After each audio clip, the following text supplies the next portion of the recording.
Há algumas semanas atrás eu encontrei uma pessoa que disse: olha, eu estou cada vez mais feliz, porque em relação aos 10 mandamentos eu só estou errando em 2.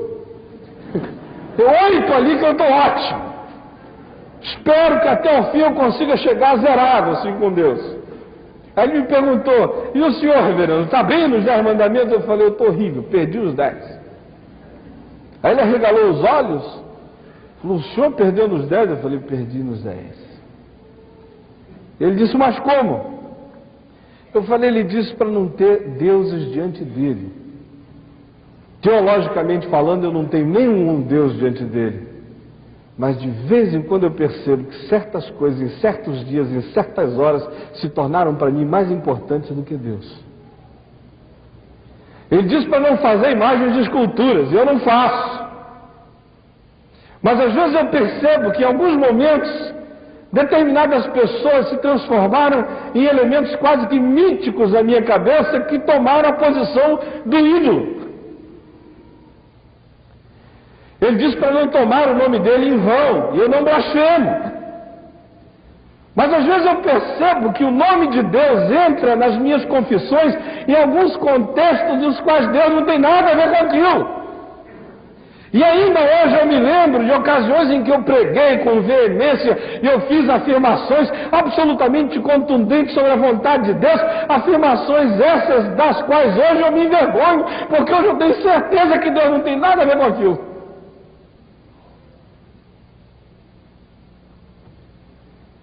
Ele falou para guardar o dia dele, para o santificar, e eu não sei nem o que é isso.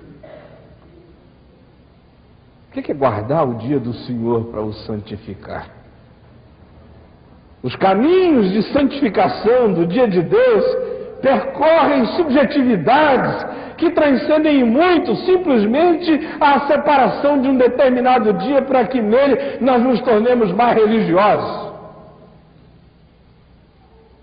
Honrar pai e mãe é mais do que visitá-los, beijar-lhes as testas, dizer: Deus abençoe, eu sou grato pelo que me fizeram.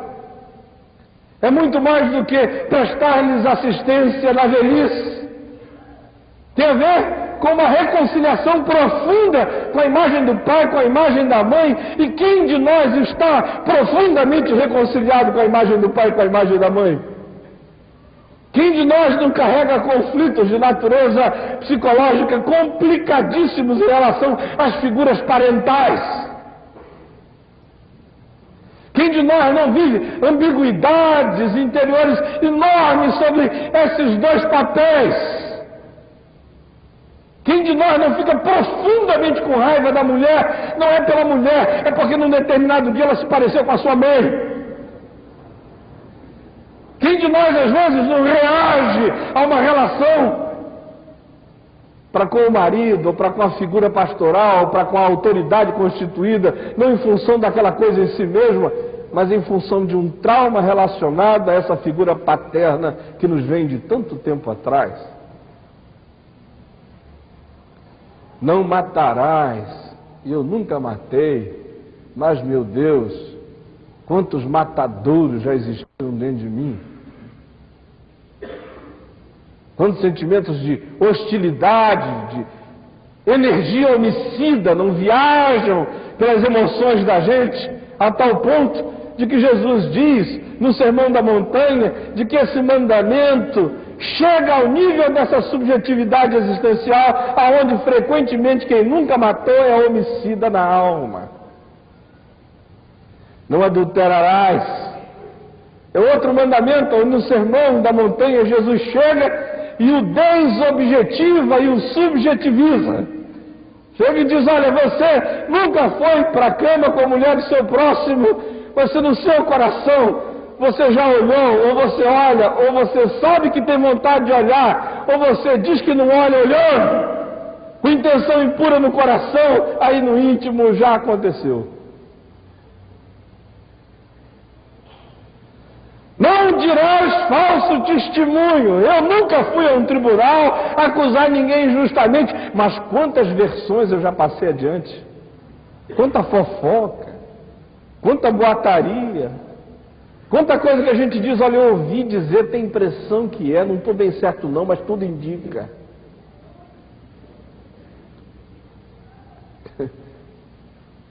E aí a imagem de alguém vai se corroendo porque a gente passou uma versão adiante. E acrescenta um ponto, acrescenta um conto, cria uma história. Aí a gente acaba, todos nós, se tornando autores de ficção. E alguém paga a conta.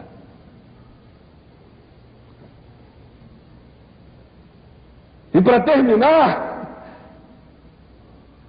ele diz: não cobiçarás nada que não é teu. Nem a mulher do próximo, nem a vaquinha dele, nem o boi, nem o Monza, nem o Vetra,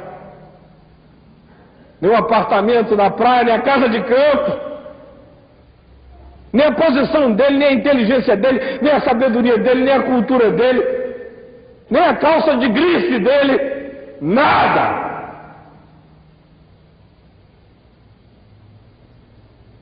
E Deus colocou esse mandamento aí para que, se houver algum idiota no nosso meio, que acha que obedeceu os 9, tenha certeza que quebrou a cara nesse.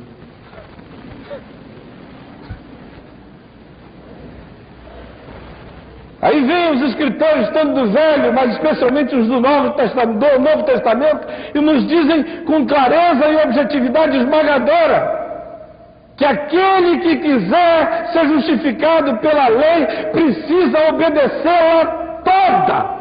Porque quem quer que seja que tropece num só mandamento se torna julgado por todos os outros. E por isso Paulo vem e passa um veredito: porque todos pecaram e todos carecem da glória de Deus.